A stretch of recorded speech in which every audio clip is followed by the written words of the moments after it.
দেখো মা আর বোন সাগরদের বাড়ি থেকে কত বড় একটা তাল এনেছে। এই প্রথম শ্বশুরবাড়ির সবাইকে তালের বড়া করে খাওয়াবো। চলো পুরো ভিডিওটা দেখতে থাকো। প্রথমেই তালটাকে ভালো করে ধুয়ে নিতে হবে। ধুয়ে নেওয়ার পরে ওপরের এই ঢাকনাটাকে তুলতে হবে। দেখো ঢাকনাটা কিন্তু অনেক শক্ত ছিল। তারপরে আস্তে আস্তে ছালগুলো ছাড়িয়ে নিতে হবে। আর বলো তো এত বড় তালটার মধ্যে কটা আটি হতে পারে? কমেন্ট করে কিন্তু অবশ্যই জানিও। চলো এবার তোমাদের সাথে আমিও দেখি তালটার মধ্যে কটা আটি। দেখো 3টেই আটি আছে।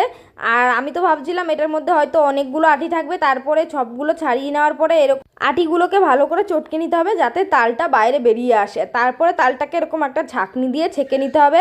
আর দেখো কত সুন্দরভাবে তালটা কিন্তু পড়ছিল এরকমভাবে ছাকার পরে। জানো তো আর পরে কিন্তু আমাকে আর ছেঁকতে হয়নি, কারণ এটার মধ্যে কোনো আঁশ পড়েনি। তারপরে নারকেলটাকে ধুয়ে ভালো করে কুড়িয়ে নিতে হবে। আর পর সব কিছু মেশানোর পালা। প্রথমে দিয়ে দিলাম ময়দা। ময়দা দেওয়ার পরে দেবো এখানে ভিজানো সুজি।